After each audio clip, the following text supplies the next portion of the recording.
برادران ملت، پہلی گزارش یہ ہے کہ بندہ نذیر کوئی عالم یا کوئی فاضل یا خطیب نہیں، ایک مدرسے کا ادنا سا طالب العلم ہوں، سبق سنانے کے لیے حاضر ہوا ہوں۔ آپ دعا فرمائیں خدا کی کائنات مجھے صحیح سبق سنانے کی، آپ کو سننے کی، اور ہم سب کو حق سن کر سمجھ کر عمل کرنے کی اللہ توفیق عطا فرمائے۔ آمین۔ اس کے بعد دوسری گزارش یہ ہے کہ یہاں کثیر تعداد میں علماء حفاظ قراء حضرات تشریف فرمائے، تو مجھ جیسے طالب علم کو مناسب تو نہیں لگتا کہ میں کچھ بات کرتا، لیکن حکم ہے بزرگان دین کا، اور بالخصوص قبلہ کاری صاحب نے فرمایا ہے کہ آج کی گفتگو کا عنوان ہوگا والد گرامی کے بارے میں۔ کوشش کروں گا جو کچھ قرآن و سنت سے بحیثیت طالب علم سمجھ سکا ہوں آپ کو مشکلہ کروں۔ آپ سے بس اتنی التماس ہے کہ آپ اپنی توجہ میری طرف منظور کریں، تاکہ جو میں عرض کرنا چاہتا ہوں اللہ مجھے صحیح سمجھانے کی توفیق عطا فرمائے۔ آمین آمین۔ اللہ کی گرامی، آج کے اس فکر دور میں کہ ہمارے نوجوان جو جدید تعلیم یافتہ ہیں، جنہیں کوئی ڈگری مل جائے تو ان کا خیال یہ ہوتا ہے کہ ہمارے ماں باپ بھی پرانے زمانے کے لوگ ہیں، ان کی سوچ بھی پرانی ہے اور وہ فرسودہ خیالات کے حامل ہوتے ہیں۔ جدید دور کے تقاضوں کو ہمارے ماں باپ نہیں سمجھتے، ان کو کیا پتا کہ اس وقت کے تقاضے کیا ہیں۔ تو اس نتیجے میں ان کے پاس کیا نفس آ گیا کہ وہ یہ سمجھتے ہیں کہ ہمارے ماں باپ کو حقائق کا علم نہیں، حقائق کا ادراک نہیں ہے، وہ نوجوان غلط فہمی کے شکار ہیں۔ بس اتنا عرض کروں گا کہ یاد رکھیں، اگر تمہارے پاس PhD کی ڈگری بھی ہونا، تمہارا باپ اپنی دوسری زبان سے ایک مرتبہ دعا کر دے تو تمہاری PhD کی ڈگری اس کا مقابلہ نہیں کر سکتی۔ اللہ اکبر، سبحان اللہ۔ اس لیے یہ بے شک سادہ لوگ ہیں، لیکن ان کا اخلاص، ان کا پیار، ان کی محبت جو ہے وہ اس زاویہ نگاہ سے دیکھی جا سکتی ہے کہ یہ ماں باپ اپنی مشقت، اپنی ذات کے لیے تکلیفیں برداشت کرتے ہیں، لیکن اولاد کے لیے سکون کی تلاش میں ہوتے ہیں۔ تو آج کل ماں باپ اپنی اولاد کو کس نحو میں تربیت کریں، اس سلسلہ میں ادھر ادھر دیکھنے کی ضرورت نہیں ہے۔ اللہ کے قرآن نے تمام مسائل کو بڑی تفصیل سے بیان کیا ہے۔ اس سلسلہ میں سورہ لقمان میں نے ایک آیت پڑھی ہے۔ آج بھی بزرگ چاہتے ہیں کہ ہم اپنے ماں باپ کی واضح نصیحت کریں، اپنی اولاد کو واضح نصیحت کریں، ان کی تربیت کریں، تو میں کہتا ہوں قرآن مقدس کھول لیں، سورہ لقمان ترجمے والا قرآن لے کے بیٹھ گئے ہیں۔ جو واضح نصیحت پیارے لقمان حکیم نے اپنے بیٹے اور اولاد کو دی ہے، وہ آپ ان کو واضح نصیحت سمجھا دیں، انشاءاللہ العزیز میرا یقین کہتا ہے کہ بیٹا راہ راست پر آ جائے گا۔ اب وہ کون سی واضح نصیحت ہے، میں زیادہ تفصیل میں نہیں جاؤں گا، کوشش کروں گا کہ قرآن مقدس کی آیات جو ہیں انہی کی کچھ توضیح کرتا ہوں۔ رب کائنات ارشاد فرماتا ہے وَإِذْ قَالَ لُقْمَانُ لِابْنِهِ، جب پیارے لقمان علیہ السلام نے اپنے بیٹے سے یہ بات کہی، وَهُوَ يَعِظُهُ، کہ وہ اسے نصیحت کر رہے تھے، اور یہ پیار سے کہا یا بنیا، اے میرے ننھے منھے بیٹے، لا تشرک باللہ، اللہ تبارک و تعالیٰ کے ساتھ کسی کو شریک نہ ٹھہرانا، ان الشرک لظلم عظیم، کیونکہ شرک بہت بڑا ظلم ہے۔ اب ذرا غور کریں، حضرت لقمان حکیم نے اپنے بیٹے کو جو پہلی نصیحت کی ہے نا، وہ ہے عقیدے کے متعلق، یعنی اے میرے بیٹے عقیدہ ٹھیک رکھ، اگر تیرا عقیدہ ٹھیک ہوگا تیرا عمل بھی اللہ کی بارگاہ میں مقبول ہوگا، اگر تیرا عقیدہ ٹھیک نہیں ہے جتنی مرضی عبادت کرتا رہے اللہ کی بارگاہ میں مقبول نہیں ہوگی۔ یہ پہلا سبق پیارے لقمان حکیم نے اپنے بیٹے کو دیا، تو اللہ تبارک و تعالیٰ کو یہ ادا اتنی پسند آئی، اللہ کریم نے فرمایا اے پیارے لقمان اب تو ٹھہر جا، اب ایک بات ذرا مجھے بھی کر لینے دو۔ یعنی پہلی بات حضرت لقمان حکیم نے کی، اب اس کے بعد دوسری بات اللہ تبارک و تعالیٰ نے فرمایا تو ذرا ٹھہر جا، تیری جگہ پہ تیری گفتگو کے بدلے میں بھی تھوڑی سی بات کرتا ہوں، تو نے میرے بارے میں کہا، میں تیرے بارے میں کہنا چاہتا ہوں۔ سبحان اللہ۔ قرآن فرماتا ہے وَوَصَّيْنَا الْإِنسَانَ بِوَالِدَيْهِ حَمَلَتْهُ أُمُّهُ وَهْنًا عَلَىٰ وَهْنٍ، میں انسان کو آرڈر کرتا ہوں کہ جب یہ عورت حاملہ ہوتی ہے وَهْنًا عَلَىٰ وَهْنٍ، آہستہ آہستہ اس کا وزن بڑھتا جاتا ہے، جب ایک ماہ گزرتا ہے بچہ کچھ بڑا ہوتا ہے، پھر دوسرا تیسرا چوتھا بڑھتا جاتا ہے، ماں تکلیف برداشت نہیں کرتی بلکہ لوگوں کو خوشی سے کہتے ہیں دیکھو اللہ میری گود ہری کرنے والا ہے۔ اب اس کے بعد فرمایا وَفِصَالُهُ فِي عَامٍ أَنِ اشْكُرْ لِي، اور اس کے بعد 2 سال تک دودھ پلاتی ہے۔ اب رب کائنات ارشاد فرماتے ہیں اے انسان أَنِ اشْكُرْ لِي وَلِوَالِدَيْكَ، میرا بھی شکریہ کر اور اپنے ماں باپ کا بھی شکریہ کر۔ سبحان اللہ، کا شکر ہے۔ آئیے ذرا تھوڑا سا غور کریں، کیا خوبصورت حکم فرمایا أَنِ اشْكُرْ لِي، پہلے فرمایا میرا شکریہ ادا کر، اس کے فوراً کہا اپنے والدین کا شکریہ ادا کر۔ اب اللہ کا شکریہ ادا کریں، اس پر بھی ایک بات عرض کر کے میں آگے بڑھنا چاہوں گا۔ اپنا شکریہ تو کرنا ہی کرنا ہے، ماں باپ کا کرنا ہے، اللہ کا کریں۔ اللہ کیا صلہ عطا کرتا ہے، کیا انعام عطا کرتا ہے، اس پر ایک مثال میرے ذہن میں آپ کی گوش گزار کرنا چاہتا ہوں۔ ایک مرتبہ حضرت سیدنا موسیٰ علیہ السلام آپ کوہ طور پر اللہ تعالیٰ سے ہم کلام ہونے کے لیے جا رہے تھے۔ راستے میں ایک بندہ مل گیا جس کے پاس دولت بہت زیادہ تھی، مال بہت تھا، حساب و کتاب بھی نہیں کر سکتا تھا۔ اس نے پوچھا پیارے کریم کہاں جانے کا ارادہ ہے؟ کہا رب کائنات سے ہم کلام ہونے جا رہا ہوں۔ کہا میرا ایک چھوٹا سا سوال ہے، وہ ذرا اللہ تعالیٰ سے پوچھ لینا۔ کہا کیا سوال ہے؟ کہا سوال یہ ہے اللہ تعالیٰ کی بارگاہ میں عرض کرنا میرے پاس دولت زیادہ ہے، میں اس کا حساب و کتاب نہیں کر سکتا، سنبھال نہیں سکتا، اس لیے اللہ کی بارگاہ میں عرض کرنا مجھے غریب کر دے، مجھے دولت نہیں چاہیے۔ آگے موسیٰ علیہ السلام تشریف لے کے گئے، ایک اور آدمی مل گیا، اس نے کہا پیارے کریم کہاں جانے کا ارادہ ہے؟ کہا میں رب کائنات سے ہم کلام ہونے جا رہا ہوں۔ تو کہا اللہ کی بارگاہ میں میرا بھی چھوٹا سا سوال ہے، وہ پوچھ لینا۔ کہا کیا سوال ہے؟ کہا میرے پاس دولت نہیں ہے، میں انتہائی غریب آدمی ہوں، کپڑے کبھی ہوتے کپڑے نہیں ہوتے، کبھی صبح کی روٹی ہوتی ہے شام کی نہیں، شام کی ہوتی ہے صبح کی نہیں۔ اللہ تعالیٰ کی بارگاہ میں عرض کرنا یا اللہ مجھے امیر کر دے۔ اب پہلا بندہ کہتا ہے مجھے غریب کر دے، اور دوسرا کہتا ہے مجھے امیر کر دے۔ اب آگے گئے تو ایک تیسرا بندہ پڑا ہوا تھا، اس کے پاؤں بھی کٹے ہوئے ہیں، بازو بھی کٹے ہوئے ہیں، ایسے پڑا جیسے گوشت کا لوتھڑا پڑا ہے۔ وہ کہنے لگا پیارے کریم کہاں جانے کا ارادہ ہے؟ کہا رب کائنات سے ہم کلام ہونے جا رہا ہوں۔ کہا میرا بھی ایک چھوٹا سا سوال ہے، اللہ تبارک و تعالیٰ سے پوچھ لینا۔ کہا کیا سوال ہے؟ کہا سوال یہ ہے پاؤں میرے نہیں، میں چل کے مسجد میں نہیں جا سکتا، ہاتھ میرے نہیں، میں لوٹا پکڑ کے سنجا نہیں کر سکتا، کھانا نہیں کھا سکتا، کیا میرے بھی پیدا کرنے کا کوئی مقصد تھا یا اللہ نے مجھے ویسے ہی بنا دیا؟ حالانکہ قرآن مقدس میں رب کائنات فرماتا ہے ما خلقت باطلا، رب کائنات نے کوئی چیز بیکار تو بنائی بھی نہیں ہے۔ اب اس نے یہ سوال سمجھا دیا۔ اب پیارے کریم اللہ علیہ السلام جب اللہ کی بارگاہ میں جاتے ہیں تو رب کائنات سے ہم کلام ہونے کے بعد عرض کرتے ہیں مولا تیرے 3 بندوں کے سوال ہیں، اجازت ہو تو سوال پوچھ سکتا ہوں؟ اللہ کی کائنات نے فرمایا پوچھئے۔ کہا ایک بندہ ملا تھا جس کے پاس دولت بڑی زیادہ تھی، وہ کہتا ہے میں حساب و کتاب نہیں کر سکتا، بس اتنا کہنا کہ اللہ مجھے غریب کر دے۔ رب کائنات نے فرمایا اے میرے کریم جاؤ میرے اس بندے کو کہنا میری ناشکری کرے میں اسے غریب کر دوں گا۔ اب یہ سوال کا جواب آ گیا تو دوسرا سوال یہ ہے عرض کی مولا ایک بندہ ملا تھا جس کے پاس کپڑے نہیں ہیں، جوتا نہیں ہے، روٹی کھانے کے لیے پیسے نہیں ہیں، وہ کہتا ہے کہ میں غریب ہوں، اللہ کو کہنا کہ مجھے امیر کر دے۔ رب کائنات نے فرمایا جاؤ میرے اس بندے کو کہہ دینا کہ وہ میرا شکریہ ادا کرے، وہ میرا شکریہ ادا کرے، میں اسے امیر کر دوں گا۔ حضرت موسیٰ علیہ السلام نے جب یہ جواب سنا اب اس کے بعد تیسرا سوال پیش کیا، کہا اے اللہ تیسرا بندہ ملا ہے جس کے پاؤں بھی کٹے ہوئے ہیں، بازو بھی کٹے ہوئے ہیں، وہ کہتا ہے میرے پیدا کرنے کا بھی کوئی فائدہ تھا؟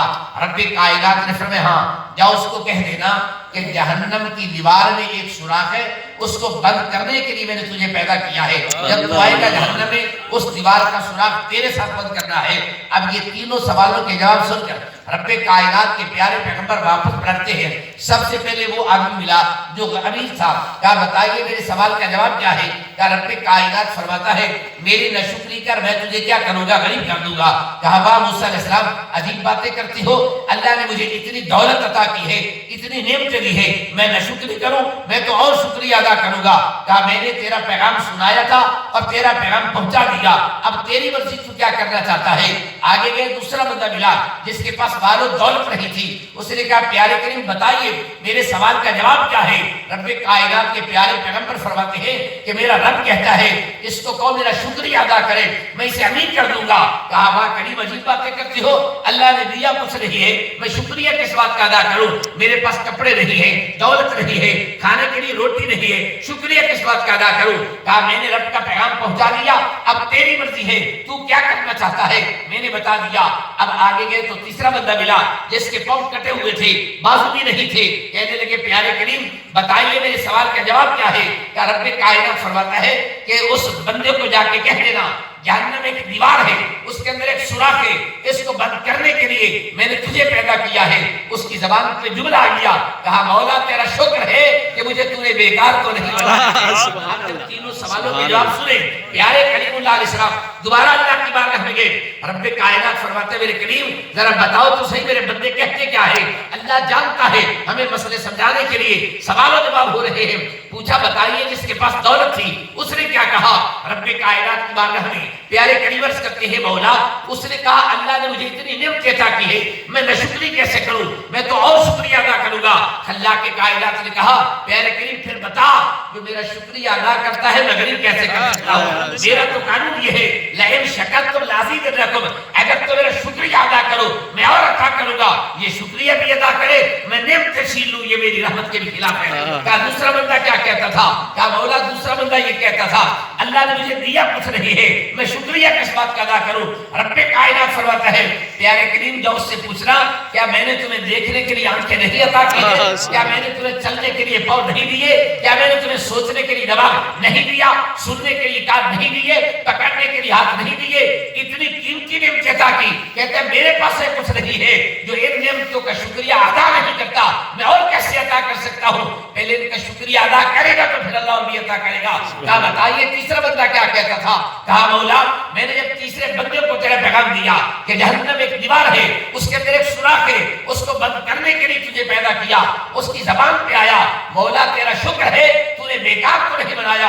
رب کائنات فرماتا ہے پیارے کریم جاؤ اس بندے کو کہہ دینا تو نے میرا شکریہ ادا کیا، میں نے تیرے لیے جنت کو واجب قرار دے دیا ہے۔ اس لیے اللہ کے کائنات نے فرمایا اے انسان پہلا حکم یہ ہے انشکر لی، میرا شکریہ ادا کر، والے والدین، اس کے بعد اپنے ماں باپ کا شکریہ ادا کر۔ تمہیں پتا ہے کہ ماں باپ کا شکریہ ادا کرنے سے رب کائنات کتنی نعمت عطا کرتا ہے۔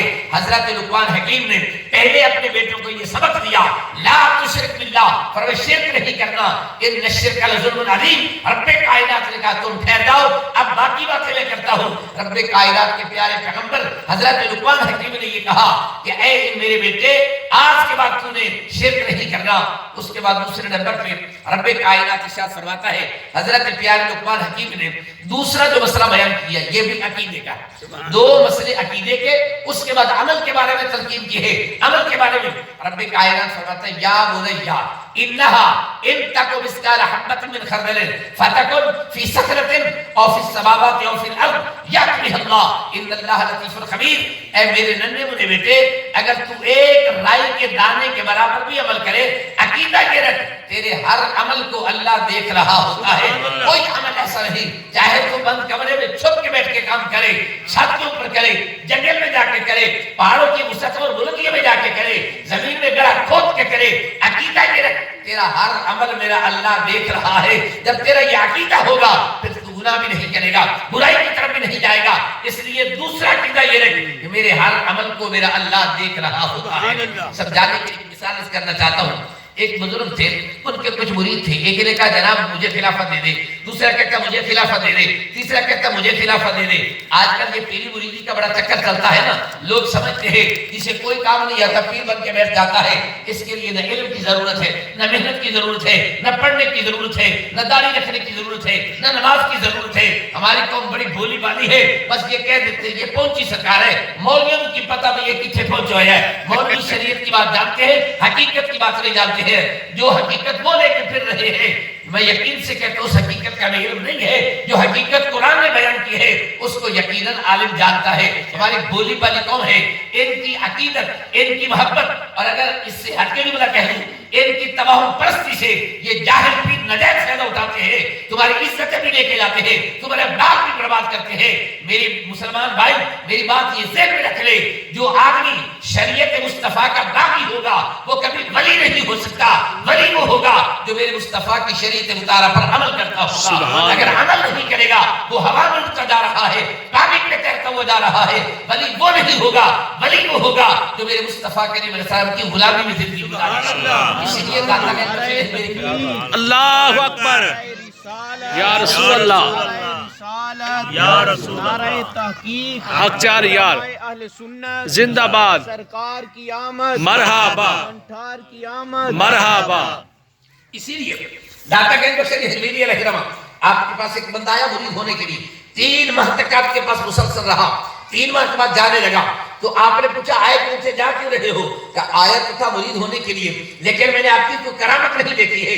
داتا گنج بخش حجویری فرماتے ہیں اچھا یہ بتاؤ ان 3 مہینوں میں میرا کوئی عمل محبوب کی سنت کے خلاف دیکھا ہے؟ کہا نہیں دیکھا. کیسے بڑی کرامت اور کیا ہو سکتی ہے؟ کرامت سب سے بڑی یہ ہے کہ انسان محبوب کے نقش قدم پہ چلتا ہو. حضرت مجدد الفسانی علیہ الرحمہ کے بارے میں حکیم الامت مفتی احمد یار خان صاحب گجرات کے رہنما آپ لکھتے ہیں جب آپ کا وصال ہونے لگا، آپ کا موت کا وقت قریب آ گیا، مجدد الفسانی رونے لگ گئے کہ حضور روتے کیوں ہو؟ کہ میں نے سرکار کی ہر سنت پر عمل کیا ہے، ایک سنت باقی بچ گئی ہے اس پر عمل نہیں کر سکا. کہا کون سی؟ کہ حضور کے نواسے تھے امام حسن اور امام حسین، ایک مرتبہ انہوں نے سرکار کی گود میں پیشاب کیا تھا، میرا نواسہ نہیں ہے، اگر میرا نواسہ ہوتا میری گود میں پیشاب کر دیتا، آقا کی سنت پر بھی عمل ہو جاتا. میرے ملت کے غیر نوجوانوں اصل میں مطلب وہ ہے جو آقا کریم علیہ السلام کی سنت مطالعہ پر عمل کرے. بہرحال ہر مریض کہتا ہے اب مجھے خلافت دے دے، دوسرا کہتا ہے مجھے خلافت دے دے. آپ نے فرمایا اچھا میں ایک دن کسی کو تو خلافت دینی ہے نا. آپ نے کیا کیا؟ اپنے مریدوں کو ایک چھری دے دی اور ایک مرغی دے دی. فرمایا جاؤ ایسے مقام پہ ذبح کرنا ہے جہاں کوئی دیکھ نہ رہا ہو. اب ایک آدمی چلا گیا، اس نے کیا کیا؟ کمرے کے دروازے بند کر دے، ونڈو بند کر دیے، روشن دان بند کر دیے، اندر بیٹھ کے مرغی ذبح کرتا ہے. ایک جنگل میں چلا جاتا ہے، ایک زمین میں غار کھودتا ہے، اس میں جا کے ذبح کرتا ہے. کوئی کسی طریقے سے کوئی کسی طریقے سے.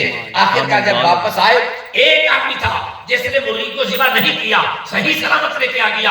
پوچھا بھئی آپ نے کہاں ذبح کی ہے؟ وہ کہنے لگا میں نے ایسے مقام پہ ذبح کی ہے جہاں سورج کی شعاعیں بھی نہیں جاتی تھی. دوسرے سے پوچھا تو نے کہاں ذبح کیا؟ کہ جناب سورج کی شعاعیں تو دور کی بات ہے، وہاں تو ہوا کا بھی اثر نہیں جاتا تھا، ایسے مقام پہ ذبح کیا ہے. جو زندہ لے کے آیا اس سے پوچھا تو نے ذبح کیوں نہیں کی؟ اس نے کہا حضرت آپ نے یہ کہا تھا ایسے مقام پہ ذبح کرے جہاں کوئی بھی نہ دیکھ رہا ہو. میں جہاں بھی جاتا میرا اللہ دیکھ رہا ہوتا تھا، کوئی مجھے جگہ ایسی ملی نہیں ہے جہاں رب نہ دیکھتا ہو، اس لیے میں تو زندہ واپس لے کے آیا ہوں. فرمایا باقی سارے نعرے کہے ایک یہ بندہ ہے جس کا یہ یقین ہے کہ میرا اللہ دیکھ رہا ہے، یہی خلافت کا حقدار ہے، کوئی اور خلافت کا حقدار نہیں ہوگا. اس لیے پیارے لقمان نے کہا یا بنی انہا ان تکو مثقال حبۃ من خردل، اگر تیرا عمل ایک رائی کے دانے کے برابر بھی ہوگا تو یہ یاد رکھ لے اللہ تیرے عمل کو دیکھ رہا ہوتا ہے. اس لیے جب بندے کا یہ عقیدہ ہوگا، اب اس کے بعد پیارے لقمان حکیم نے کیا کہا؟ تیسرا حکم دو پہلے عقیدے کے حوالے سے بتائے اور اس کے بعد عمل کے بارے میں فرمایا.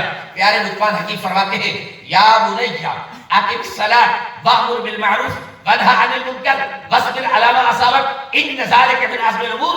رب کائنات فرماتا ہے پیارے لقمان حکیم نے کہا اے میرے ننھے منے بیٹے اور میرے پیارے چھوٹے چھوٹے بیٹے، یہ بات ذہن میں رکھ لے، عقیدہ ٹھیک کرنے کے بعد پہلا کام اقم الصلاۃ، نماز قائم کرنا.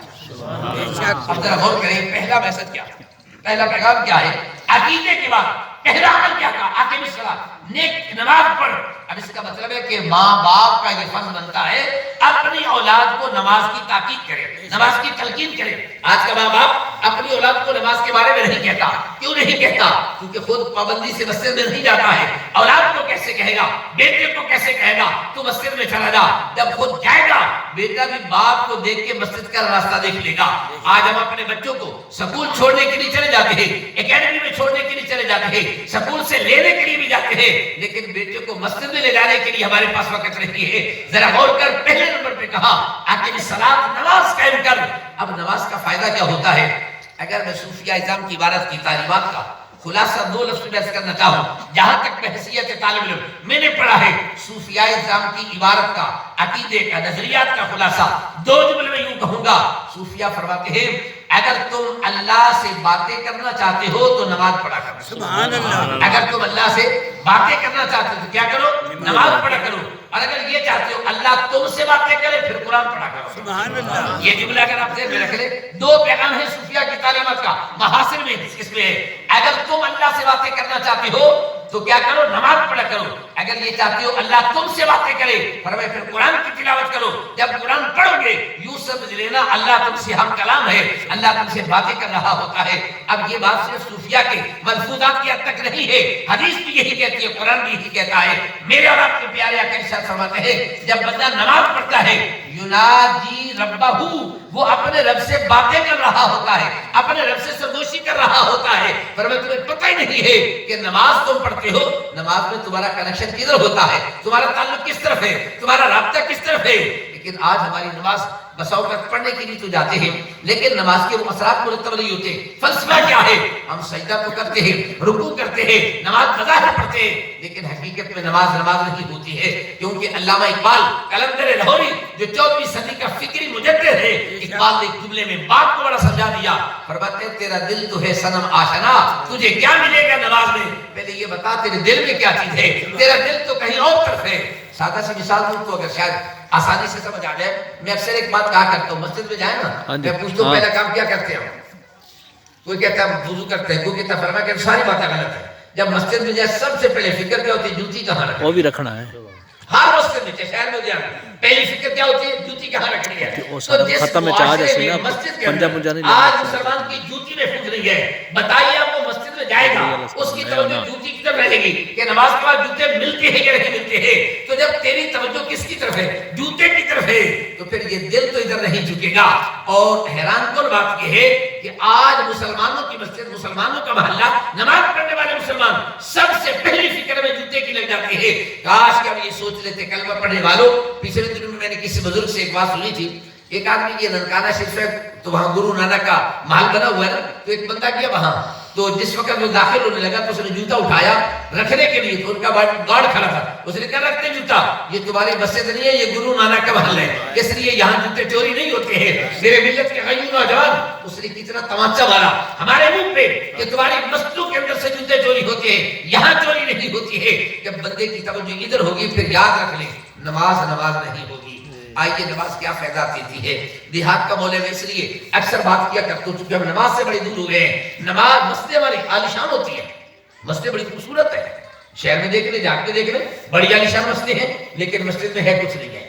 میں ابھی پچھلے دنوں میں حدیث پاک پڑھ رہا تھا اور 2-3 جگہ پر میں نے بیان بھی کیا. حدیث طویل ہے، مختصر اس سے جملے عرض کرنا چاہتا ہوں تاکہ یہ پتہ چلے کہ آیا مسجد کا جو ہمارے یہاں تصور ہے وہ کیا ہے. میرے آقا کریم فرماتے ایک وقت آئے گا لا یبقى من الاسلام الا اسمه، اسلام نہیں رہے گا صرف اسلام کا نام باقی رہ جائے گا.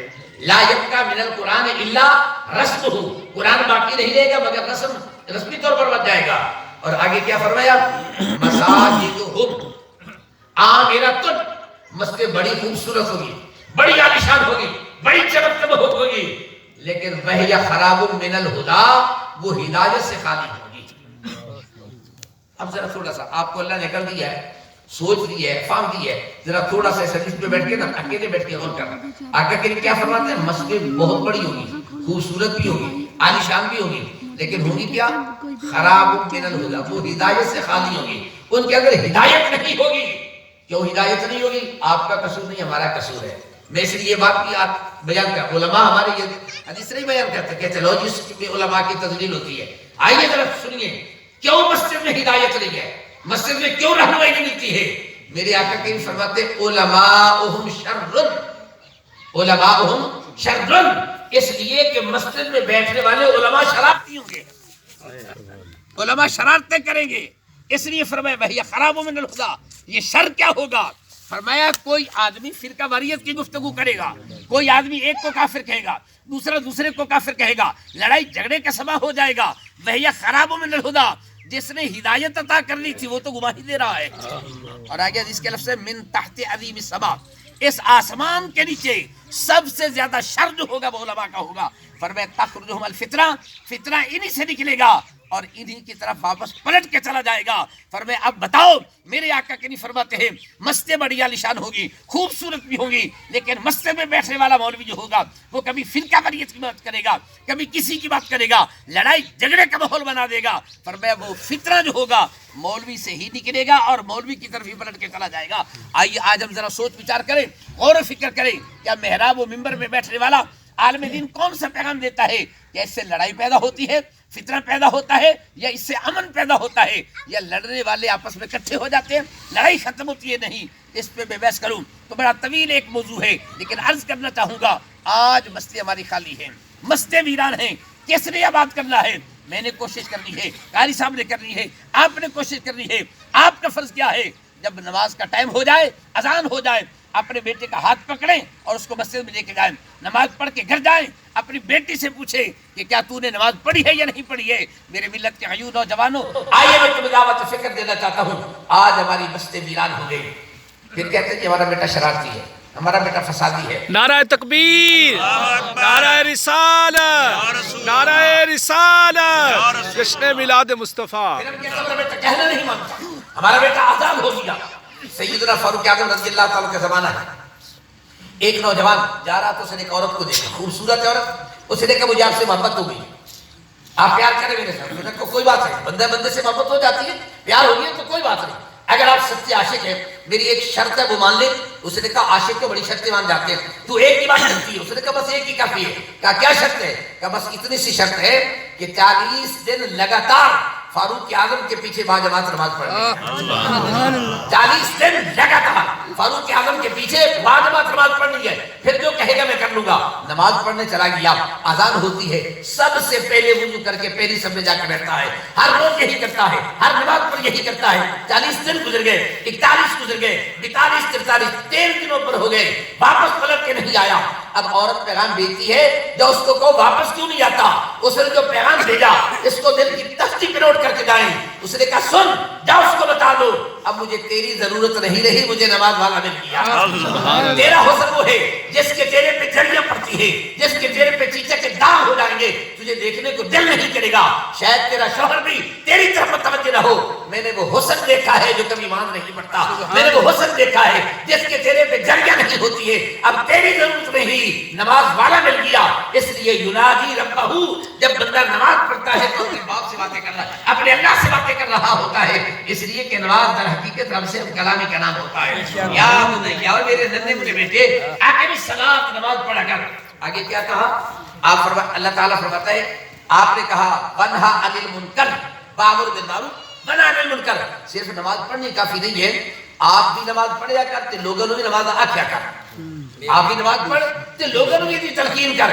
اس لیے کہ آپ جب خود نیکی کرتے ہیں, آپ کے سامنے برائی ہو رہی ہے, آپ روکتے نہیں ہیں, تو آپ بھی برابر میں برائی کے اندر شریک ہوتے ہیں. آپ کے لیے بھی سزا کا حکم آ جائے گا. اس لیے کہا وامر بالمعروف ونہا عن المنکر, نیکی کا حکم کر اور برائی سے روک. واصبر علی ما اصابک, فرمایا صبر کر. اس بارے میں اگر کوئی تمہیں گالی دیتا ہے, کوئی تکلیف دیتا ہے, برا بھلا کہتا ہے, صبر کرنا تیرا کام ہے, اجر عطا کر دینا رب کائنات کا کام ہے. اب آئیے ذرا غور کریں, اگر باپ آج بھی اپنی اولاد کی تربیت کرنا چاہے تو یہ جو سورہ لقمان ہے اس کو اٹھائیں. اب باپ کا شکریہ کیسے ادا کرنا ہے, آئیے تھوڑا سا اس موضوع کی طرف بھی آنا چاہوں گا. ماں باپ کا کیا کرنا چاہیے, ماں باپ کو اولاد کے لیے کیا کرنا چاہیے. قرآن مقدس کا میں نے ایک واقعہ پڑھا ہے, اشارتاً آپ کی نظر کر دے تو بات کو سمجھانے کے لیے. اگر باپ ٹھیک ہوگا, باپ نیک ہوگا, باپ اچھا ہوگا, اللہ تعالیٰ باپ کے مرنے کے بعد بھی اولاد کی اور اولاد کے مال کی حفاظت فرماتا ہے. قرآن پاک میں صلاۃ کا واقعہ موجود ہے. حضرت موسیٰ علیہ السلام اور حضرت خضر علیہ السلام کا واقعہ موجود ہے. حضرت خضر علیہ السلام نے 3 کام کیے تھے. نمبر 1, کشتی کے تختے اکھاڑ دیے تھے, نہیں اکھاڑے تھے, تختے اکھاڑ دیے. ایک بچے کو قتل کیا, آگے کے 2 بستی والے تھے, ان سے کھانا مانگا تو انہوں نے 2 بندوں کو کھانا نہ دیا, مہمان نوازی نہ کی, روٹی نہ دی. اب ذرا غور کریں, موسیٰ علیہ السلام اور پیارے خضر دیوار بنا رہے ہیں. سوال پیدا ہوتا ہے دیوار کیوں بنائی ہے. رب کائنات قرآن میں فرماتا ہے وَأَمَّا الْجِدَارُ فَكَانَ لِغُلَامَيْنِ یتیمین فی المدینہ وَكَانَ تَحْتَهُ کنز لَهُمَا وَكَانَ أَبُوهُمَا صَالِحًا. فرمائے ان بچوں کی, ان یتیموں کی دیوار بناؤ. کیوں؟ اس لیے ان دا پیو بڑا نیک آتیا, اس باپ کی نیکی کی وجہ سے اللہ نے ان بچوں کے خزانے کی بھی حفاظت فرمائی. آگے سے یہ نتیجہ نکلتا ہے, آج اگر باپ اپنی اولاد کا خیال کرے گا, رزق حلال کمائے گا, دنیا سے کل جائے, رب کائنات کا وعدہ ہے اللہ اس کے رزق حلال کی حفاظت فرمائے گا. اور پھر اولاد کے لیے بھی حکم آیا, اولاد کو بھی چاہیے کہ ماں باپ جو اچھے کام کرتے تھے ان کا خیال کرے, جو نیکی کے کام سے جن سے تعلقات تھے وہ بھی سلامت سے ان کا خیال کیا کرے, مگر نہ ان کے لیے بھی عذاب کا باعث بن سکتا ہے. یہ واقعہ بھی اللہ نے قرآن میں بیان کیا ہے. سورہ قلم کے اندر اللہ تعالیٰ نے واقعہ بیان کیا. ایک بندہ بڑا نیک آدمی ہے, وہ فصل کی ایک باغ, انہیں جو پھل توڑنا تو بعد 3 حصے کرنا. ایک حصہ فقراء تقسیم کرنا ہے, غریباں تقسیم کرنا ہے, ایک حصہ برادری تقسیم کرنا ہے, ایک حصہ گھر لے کے چلا جاتا ہے. پتر بڑے ہو کے کہندا ساڈا باپ آگے لگتا ہے, یہ 2 حصے بہن دے کے آ جاتا ہے, ایک حصہ گھر لے کے ہوندا ہے, ساڈا کچھ بنتا نہیں ہے. لیکن انہوں پتہ نہیں ہے اللہ یہ برکت نال کتنا نعمت عطا کرتا ہے. خیر اتفاق ایسا اج دن گزرتے کل پیو نہ مر گیا, جدو پیو مر گیا تے پیو فوت ہو گیا, دیگر کا ٹائم ہے جا کے باغ میں کیا یہ دیکھا باغ بڑا عالیشان پکا کھلوتا ہے, بہترین پھل جو بنتے ہیں. انہیں کہا کل آپ آ کے پھل توڑ لگنے. رات بیٹھ کے مشورہ کرتے پہلے بھی ساڑھے ابے دی عادت ہے 8-9 بجے جا کے توڑدا نا تے فقیر تے غریب منگل واسطے آ جاندے نے, تے آپا جاواں گے انہوں پتہ ہے اے لوگ اللہ تعالی دیندے نے تے اے آ جان گے ہوے گا تا آپا انیرے لے اذان تو پہلے جا کے پھل توڑ لئیے تے واپس آ جائیے تاکہ فقیراں نوں موقع نہ دئیے. قرآن فرماتا ہے جدوں ارادہ کر لیا صبح انیرے دے ٹائم جدوں باغ جاواں لگے اگے گئے تے اللہ نے باغ نوں جلا کے راکھ کر دیا, سارا باغ سر تے اگ ہو گیا. اب انہاں کہ یار آپ بھول گئے یہ راستہ ہو رہے اپنا جو باغ جو تو کل دیگر نے دیکھا نا بڑا ٹھیک ٹھاک چلتا ہے. ان میں سے جو درمیانہ تھا نا قال اوسطهم الم اقل لكم لولا تسبحون, وہ جو درمیان والا نا انہیں کہا بھیا آپ پر راستہ نہیں بھولے ہم اللہ کو بھول گئے ہیں. توجہ ہے آج ہماری کیڑا لگ جاتا ہے, بیماریاں لگ جاتی ہے, ہم سوچتے شاید یہ کیا ہے سپرے سے ٹھیک ہوگی, کبھی سوچ کر کیا اللہ کا حصہ بھی تو نے نکالا یا نہیں نکالا, وہ سب نکالا یا نہیں نکالا. اللہ کا حصہ نہ نکالے پھر دوا کرتا رہے سپرے ڈالتا رہے برکت نہیں ہوگی. برکت تب ہوگی جب اللہ کا حصہ بھی نکالے گا. قرآن فرماتے قال اوسطهم الم اقل لكم لولا تسبحون, فرمایا کہ ہم راستہ نہیں بھولے بلکہ اللہ کو بھول گئے ہیں. اس لیے مفسرین نے آگے لکھا ہے, یہ بات قرآن کے اندر نہیں ہے, مفسرین نے لکھا ہے انہوں نے سچے دل سے توبہ کی, صبح جا کے دیکھا ان کا باغ اسی طرح تروتازہ. آئیے میرے ملت کے غیور نوجوانوں, قرآن سے کہا پچھلے جمعے میں بورے والا میں اس کا تھا, بورے والا میں جب تھا تو ایک آدمی ہے بیمار ہو گیا ہمارے محلے کا تھا, میں اس کی تیوارداری کے لیے گیا تو اس کے 3 بیٹے, ایک کو اس نے پڑھایا وہ وکیل ہے, اور دوسرا کہ ایک رکشے چلاتا تھا اور ایک کے پان سگریٹ وغیرہ کے چلاتا تھا. میں گیا میں کہ سنو بابا جی کی حالت ہے سے ٹھیک ہے, میں نے پتہ کہ فردوسی صاحب کی دسا کرایا میرے پتر نے, ایک نو بڑا پڑھایا وکیل بنایا, 2 ان پڑھ نے, ایک کھوکھا چلائندا ہے ایک رکشا چلائندا ہے. جڑے ان پڑھ نا ایک رات نو ڈیوٹی دیندا ہے ایک دن نو دیندا ہے تے چوتھا دن جنوں پڑھاتے وکیل بنایا ہے میرے پوچھنے بھی کوئی نہیں آیا. میں نے کہا ٹھیک ہے بھائی اسکول کی تعلیم پڑھا لو نا, یہی نتیجہ نکلے گا. میں نے کہا اگر مدرسے میں پڑھنے والا ہوتا, مدرسے کا یہ طالب علم ہوتا, پھر میں دیکھتا تیرے قدم چومتا ہے یا نہیں چومتا. میرے ملت کے غیور نوجوان آئیے میرے آقا نے باپ کے حوالے سے کیا ادب سکھایا. اب یہ طالب علم کے 3 سبق ہیں میرے آقا کریم نے ارشاد فرمائے, آپ نے ان کو یاد بھی نہیں کرنا, یاد کرنے کے ساتھ ساتھ آگے لوگوں کو بتانا, اپنے بچوں کو بتانا بھی ہے. میرے اور آپ کے پیارے آقا علیہ السلام آپ تشریف لے جا رہے ہیں, ایک آدمی جا رہا ہے, اس کے ساتھ اس کا ننھا منھا بچہ بھی, 9 سال دی تقریباً محدثین لکھی ہے اس عمر ہے, 9-10 سال دی عمر ہے. سونے آقا کریم فرمائے من حالا, بیٹا جو تیرے نال جا رہی ہے کون ہے؟ عرض کی تھی سونے ہاذا ابی, سونے اے میرے ابا جاننے میں انہوں نے نال جا رہی. میرے سونے نے بھی فرمائے سن اگر تیرا ابا تے تیرا پیو ہے نا پھر 3 کم یاد رکھ. عرض کی تھی یا رسول اللہ کون سے؟ فرمائے پہلے نمبر پہ لا تمشی امامک, لا تمشی امامک, پیو دے اگے نہ ٹوئی پیو دے پیچھے پھر ٹوئی. سمجھے مسئلے, پیو دے